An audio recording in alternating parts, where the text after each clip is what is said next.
అందాల బామల దగ్గర చేతులు కలుపుతున్నాడు మన రేవంత్ రెడ్డి. సంగారెడ్డిలా ఇక్కడ జగ్గారెడ్డి మాట్లాడగా ఆయన సొంతమే అది, ఆల ఊరే.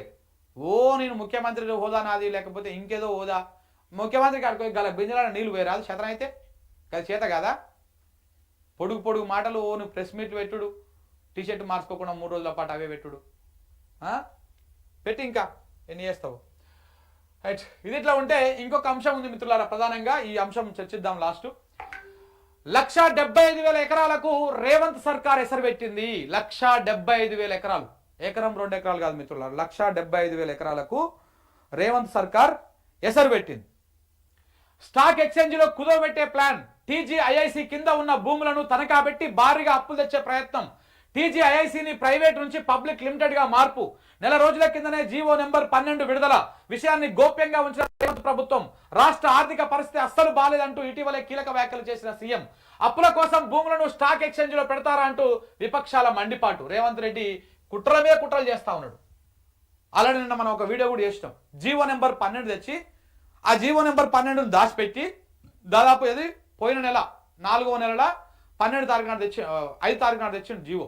5 12 తారీఖు తెచ్చిండు, 12-15 అనుకుంటా, 15 తారీఖు నాడు తెచ్చిండు జీవో. అది తెచ్చి నెల రోజుల పాటు దాన్ని దాచిపెట్టి ఎక్కడ పబ్లిక్ డొమైన్లో పెట్టకుండా ఈ టీజీఐఐసిని ప్రైవేట్ లిమిటెడ్ నుంచి పబ్లిక్ లిమిటెడ్గా మార్చిండు. పబ్లిక్ లిమిటెడ్గా మార్చి దాని కింద ఉన్నటువంటి 1,75,000 ఎకరాల భూములను స్టాక్ ఎక్స్చేంజ్లో కుదవబెట్టి అప్పులు తెచ్చుకోవడానికి ప్రయత్నం చేస్తా ఉన్నాడంట. మొన్న కచ్చకచ్చి భూములు మింగింది సరిపోలే, ఇంకా సారికి ఆకలి నిండలే, కడుపు నిండలే. ఇంకా ఇప్పుడు ఈ 1,75,000 ఎకరాల భూములను కూడా కుదవబెట్టేసి మొత్తం తెలంగాణ మొత్తం కుదవబెట్టరు. అదిగా ఊకే ఇదంతెందుకు, తెలంగాణ మొత్తం కుదవబెట్టి నీ గాసం నింపుకో, మొత్తం నీ కుండలు నింపుకో, మిగిలింది తెలంగాణ ప్రజలకు ఏమన్నా చేస్తే చెయ్యి, లేకపోతే నీ అన్నదమ్ములు ఉన్నారుగా మంచిగా వాళ్ళకి వంచుకో, పోగులు వేసుకో, నీకు నీకు నీకు అనుకుంటా. ఈ రకంగా భూములు మింగేటువంటి ప్రయత్నం చేస్తా ఉన్నాడు. ఆల్రెడీ మనం దీని మీద నిన్న సుదీర్ఘంగా కూడా మాట్లాడినాం, ఒక వీడియో కూడా ఉన్నది మిత్రులారా, మీరు అది కూడా చూడండి కావాలంటే. ఇదే సమయంలో నిన్న ఎమ్మెల్సీ కవిత ఒక ప్రెస్ మీట్ పెట్టి వారు చాలా సంచలనమైనటువంటి ఆరోపణలు చేశారు. ఏమని ఆరోపణలు చేశారు? రేవంత్ కుటుంబం సంపాదన 20,000 కోట్ల రూపాయలు సంపాదించింది. ఈ 16 నెలల్లో 20,000 కోట్ల రూపాయలు సంపాదించింది. ఎట్లా సంపాదించింది? సంచలన ఆరోపణలు చేసిన ఎమ్మెల్సీ కవిత 1,80,000 కోట్ల అప్పు తెచ్చి 1,00,000 కోట్లు కాంట్రాక్టులకు వంచిండు. వాళ్ళ నుంచి 20% కమిషన్ తీసుకున్నారు. సొంత ఖజానాకు 20,000 కోట్లు వెళ్ళాయి. నా ఆరోపణ తప్పైతే తెచ్చిన అప్పులు ఏం చేశారో శ్వేతపత్రం ఇవ్వండి, రేవంత్ భాగవతం టైం వచ్చినప్పుడు చెప్తా అని చెప్పేసి ఎమ్మెల్సీ కవిత నిన్న ప్రెస్ మీట్ పెట్టి ఈ జీవోలను ఆమెనే బయట పెట్టింది. ఈ ఆరోపణ కూడా ఆమెనే చేసింది. ఆరోపణ కూడా 20,000 కోట్లు సంపాదించిందంట, 1,00,000 కోట్లు మొత్తం పంచిందంట కాంట్రాక్టర్లకు. ఎవడేం పని చేయకపోయినా కానీ పనిచేసినట్ట బిల్లుల రూపంలో పనిచేసి వాళ్ళకి 20% తీసుకొని 20,000 కోట్ల రూపాయలు తన ఇంట్లోకి వేసుకున్నాడంట. మరి 20,000 కోట్ల రూపాయలు అంటే రూపాయి 2 రూపాయలు కాదు, 20,000 కోట్ల. ఓయమ్మనే ఎన్ని రోజులు కష్టపడితే రావాలి, మళ్ళీ బయటికి చెప్పేమో అన్ని స్థిరంగా నీతులు మామూలుగా ఉండవు. వడ్ల కుప్పపైనే ప్రాణాలు విడిచిన రైతు. కొనుగోలు కేంద్రంలో 10 రోజులుగా పడిగాపులు, వడదెబ్బతో రైతు కిషన్ మృతి. మహబూబ్ నగర్ జిల్లాలో ఘటన. సో ఇట్లా ఈ రకంగా పాలమూరు జిల్లాలో జరిగినటువంటి దారుణాన్ని. ఇక అందాల పోటీల్లో రేవంత్ బిజీ. అన్నదాతల గోసలు వట్టవా? రైతు మృతికి ముమ్మాటి సీఎం హత్యనే. రైతు మృతి ముమ్మాటికి సీఎం హత్యనే. తెలంగాణ రైతులు అనాథలా మారారు.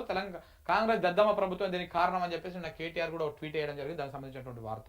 ఈటల మాటలు నాన్ సెన్స్, రండా అనే పదానికి అర్థం చెప్పాలని చెప్పేసి నేను ఆయన మాట్లాడిన మాట, దానికి సంబంధించినటువంటి వార్త. నిండా ముంచిన అకాల వర్షం, కొనుగోలు కేంద్రాల్లో కొట్టుకుపోయిన ధాన్యం, లారీలు లేక కల్లాల దగ్గరే ధాన్యపు బస్తాలు, న్యాయం చేయాలంటూ రైతుల కన్నీళ్ళు అని చెప్పేసి ఇంకొక వార్త ఇక్కడ ఉన్నది మిత్రులారా. ఇది ప్రధానంగా ఉన్నటువంటి వార్తలు. ఇక మిగతా వార్తలు ఏమైనా ఉన్నాయో చూద్దాం. ఈనాడులో ఏం రాసింది? ఈనాడు అద్భుతంగా పాక్ కాలబేరానికి వచ్చిందని చెప్పేసి మోడీకి జాకీలు పెట్టి రాసేటువంటి వార్తను రాసింది. సింధూర్ విజయవంతమైందని చెప్పేసి ఒక వార్త. పాక్ భారత్ అణుయుద్ధాన్ని మేమే ఆపినామని చెప్పేసి ట్రంప్ చెప్పిన మాటని ప్రధానంగా తీసుకొని రాయడం జరిగింది. ఇటు త్వరలో భారత్ ఫ్యూచర్ సిటీని ఆవిష్కరిస్తాం. ఐటీ సంస్థల కొత్త క్యాంపస్లన్నీ హైదరాబాద్లోనే ఉంటాయి. రాష్ట్రానికి 12 నెలల్లో 3 లక్షల కోట్ల పెట్టుబడులు. సోనాటా సాఫ్ట్వేర్ నూతన కార్యాలయ ప్రారంభోత్సవంలో రేవంత్ రెడ్డి మాట్లాడినట్ట. నిన్న మాట్లాడిండా? ఇవి 3 లక్షల కోట్లు తెచ్చిండా? పెట్టుబడులు ఏడున్నాయి? 3 లక్షల కోట్ల పెట్టుబడులు తెచ్చి మరి రూపాయి ఉడతలేదు, మా రాష్ట్రం ఆగం అయిపోయింది అని చెప్పేసి ఎట్లా మాట్లాడతాడు? బుద్ధవనంలో ముద్దు గుమ్మలు, ఇందులో రేవంత్ రెడ్డి మిస్సింగ్, అంతేనా? లేడిల్లా అయినా బుద్ధవనంలో ముద్దు గుమ్మలు హొయలొలికించిర్రు, ఫోటోలకు ఫోజులు ఇచ్చిర్రు, సాగర అందాలను నాగార్జున సాగర్ అందాలను తిలకించిర్రు, బుద్ధవనంలో సేదతీరిర్రు. కాసేపు ఈ ఫోటోలు చూడండి. రెడ్డి గారు ఎంతో కృషి చేసినటువంటి ఏర్పాట్లు ఇవన్నీ. ఓ ఇన్నింగ్ ముగిసింది, టెస్టులకు కోహ్లీ వీడ్కోలు, 68 టెస్టుల్లో 40 విజయాలు, 11 డ్రాలతో అత్యంత విజయవంతమైన భారత కెప్టెన్ గా నిలిచాడు కోహ్లీ. బ్యాటర్గా 123 మ్యాచ్ల్లో 30 శతకాలు, 46.85 సగటుతోటి 9230 పరుగులు చేసినంట. టెస్టుకు ఏమంటారు దాన్ని, రిటైర్మెంట్ ప్రకటించాను నిన్న కోహ్లీ. స్పోర్ట్స్ ముచ్చట్లు.